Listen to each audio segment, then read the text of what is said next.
పాకిస్తాన్ భారత్ను మరోసారి రెచ్చగొట్టే ప్రయత్నం చేస్తుందా? పాక్ మాజీ దౌత్యవేత్త అబ్దుల్ బాసిత్ చేసిన వ్యాఖ్యలు ఇప్పుడు సంచలనంగా మారాయి. ఇండియాపై అణుదాడి చేస్తామంటూ కామెంట్స్ చేస్తున్నాడు. ఢిల్లీ, ముంబై నగరాల మీద దాడి చేస్తామని, అమెరికా పాకిస్తాన్పై దాడికి దిగితే మేము ఇండియాను టార్గెట్ చేస్తామంటూ అబ్దుల్ బాసిత్ అంటున్నాడు. అమెరికా మా అణుశక్తి పరిధిలో లేదు కాబట్టి మా లక్ష్యం నుంచి ఖచ్చితంగా ఇండియానే ఉంది కాబట్టి మేము ఇండియాని దాడి చేస్తాం అంటూ చెప్తున్నారు.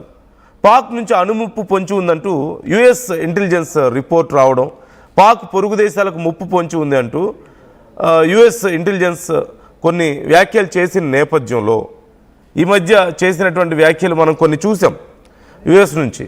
అంటే పాకిస్తాన్ వల్ల అమెరికాకు నష్టం అని, లేదంటే ఇతర దేశాలకు నష్టం అంటూ కొన్ని కామెంట్స్ మనం చూసాం. ఈ నేపథ్యంలో ఇప్పుడు ఈ కామెంట్స్ని దృష్టిలో పెట్టుకొని అక్కడి వ్యాఖ్యలు చేస్తుంది. పాకిస్తాన్కి ఆల్రెడీ భయం పట్టుకుంది. రేపో మాపో ఒకవేళ యుఎస్ ఇప్పుడు ఇరాన్ మీద చేసినట్లుగానో, లేదంటే ఇతర దేశాల మీద చేసినట్లుగా రేపు పాకిస్తాన్ మీద కూడా రాడికల్ ఇస్లామిక్ లీడర్స్ దగ్గర అణువాస్త్రాలు ఉండకూడదు, న్యూక్లియర్ వెపన్స్ ఉండకూడదు అని ఓ పక్క ఇజ్రాయిల్ చెప్పింది. నెతన్యాహు ఒక స్టేట్మెంట్ ఇచ్చారు. ఇరాన్ తర్వాత పాకిస్తాన్ పేరునే తీసుకొచ్చారు చాలా క్లియర్గా. మరోవైపు అమెరికా కూడా వాళ్ళకి కొన్ని ఏదో బిచ్చం మెతుకులు వేస్తూనే, కొన్ని ఎంగిలి మెతుకులు వేస్తూనే వాళ్ళకి అవకాశం దొరికినప్పుడల్లా వాళ్ళని ఇరకాటంలో పెడుతూనే ఉంది. ఎందుకంటే పాకిస్తాన్ ఒక ఉగ్రవాద దేశంగా ఈ మధ్య అమెరికా మరొకసారి ప్రకటించింది. ఒక 4-5 months బ్యాకే మనం చూసాం. అట్ ది సేమ్ టైం ఇప్పుడు అమెరికానే చెప్తోంది పాకిస్తాన్ ఒక ఉగ్రవాద దేశం, ఆ దేశం దగ్గర న్యూక్లియర్ వెపన్స్ ఉండడం మంచిది కాదు అని చెప్పేసి. ఇది చూసి ఇప్పుడు పాకిస్తాన్కు భయం పట్టుకుంది. ఓ పక్క షెహబాజ్ షరీఫ్ అమెరికా ఇస్తే తప్ప, అమెరికా, చైనా లాంటి దేశాలు ఇస్తే తప్ప వాళ్ళ దేశాన్ని నడపలేని పరిస్థితిలో ఉన్నాడు. ఇప్పటికీ ఆల్రెడీ పెట్రోల్, డీజిల్ ధరలను ఆల్మోస్ట్ 100% పెంచుతున్నట్లుగా ఒక ప్రకటన చేశాడు అక్కడ. అంటే దేశం ఏ స్థాయికి వెళ్ళిపోతుంది అంటే 100 రూపాయలు ఉన్న పెట్రోల్ 200కి వెళ్ళే పరిస్థితి ఉంది అక్కడ. డీజిల్ అదే పరిస్థితి ఉంది అక్కడ. వాళ్ళకి తినడానికి తిండి లేదు. అసీం మునీర్ ఏమో అమెరికా గడ్డ మీద కూర్చొని, అమెరికాకి పిలిచి అసీం మునీర్తో ట్రంప్ మాట్లాడితే అమెరికా గడ్డ మీద కూర్చొని, ఎవరు అక్కడి త్రివిధ దళాలకు అధిపతి కదా, కూర్చొని మేము భారతదేశం మీద దాడి చేస్తాం, మేమే పోయే టైం వస్తే మొత్తం సగం ప్రపంచాన్ని మేము తీసుకెళ్ళిపోతాం అని చెప్పేసి మాట్లాడారు. ఇప్పుడు మరొకసారి మధ్యలో కూడా చాలా సందర్భాల్లో వాళ్ళ మాజీ ఆర్మీ అధికారులు మాట్లాడినటువంటి మాటలు, మా దగ్గర అణుబాంబులు ఉన్నాయి జాగ్రత్త అని చెప్పి. ఇప్పుడు మరొకసారి అబ్దుల్ బాసిత్ చేస్తున్నటువంటి కామెంట్స్ కూడా మనం చూస్తున్నాం. ఇలా వరుసగా ఏదో ఒక కామెంట్స్ చేయడం, భారతదేశం మీద తమ విషయాన్ని వెళ్ళగక్కడం, భారతదేశం మిజైల్స్, కొత్త మిజైల్స్ తయారు చేసుకుంటే అవి పాకిస్తాన్ కోసమే అని భయపడ్డం. తిప్పి కొడితే ఎంత దూరంలో ఉంది పాకిస్తాన్? దానికి 12,000 కిలోమీటర్లు వెళ్ళే బ్రహ్మోస్తో మాకేం అవసరం? 10,000 కిలోమీటర్లు, 12,000 కిలోమీటర్లు. మేము కొన్ని డ్రోన్స్ తయారు చేస్తున్నాం కదా మనం, ఆ డ్రోన్స్ సరిపోతాయి వాళ్ళకి ఇప్పుడు కొత్తగా. సో అనవసరమైనటువంటి ప్యానిక్ని క్రియేట్ చేసే ప్రయత్నం చేయడం. Of course India is taking it very lightly. కాకపోతే ఇప్పుడు ఏదో ఒక రోజు ఇరాన్కి పట్టిన గతి పాకిస్తాన్కి పట్టబోతుందా?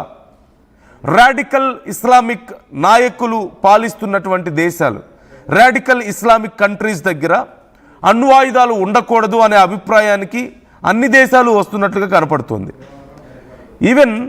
Even China is not appreciating for Pakistan having nuclear weapons. At the same time ఇప్పుడు ఇజ్రాయెల్ రీసెంట్గా నెతన్యాహునే చెప్పారు నెక్స్ట్ టార్గెట్ పాకిస్తానే అన్నట్లుగా మాట్లాడారు. ఈ మధ్య మనం విన్నాం. మరోవైపు ఇప్పుడు అమెరికా పాకిస్తాన్ని అవకాశం దొరికినప్పుడల్లా టార్గెట్ చేసుకుంటూనే ఉంది. అఫ్కోర్స్ వాళ్ళు అడిగితే అప్పులు ఇస్తున్నారు, వడ్డీలకు బాగానే డబ్బులు ఇస్తున్నారు, లేదంటే అప్పుడప్పుడు సహాయాలు చేస్తున్నారు. బట్ వాళ్ళని అలాగని ఎదగనిచ్చే ఆలోచనలో లేరు. ఇలాంటి పరిస్థితుల్లో భారతదేశం మీద విషం కక్కుతుంది.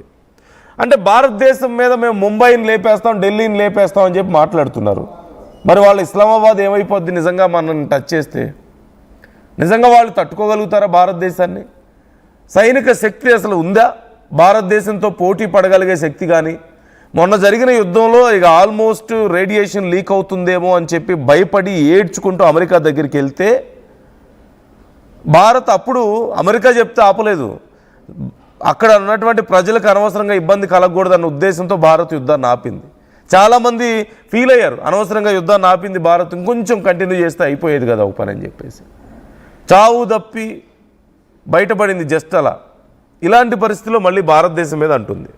సో అసలు కంపేర్ చేసి చూస్తే ఏముంది పాకిస్తాన్ దగ్గర? భారతదేశం గురించి ఇన్నిసార్లు ఇంత దారుణంగా మాట్లాడడానికి అసలు పాకిస్తాన్ దగ్గర ఏముంది అంటే సైన్యం గురించి ఒక్కసారి నేను I'd like to give a small comparison between India and Pakistan's strength.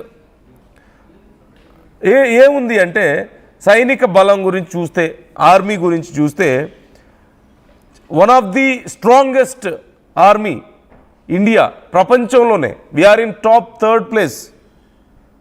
Third or fourth ప్లేస్లోనే మనం ఉన్నాం.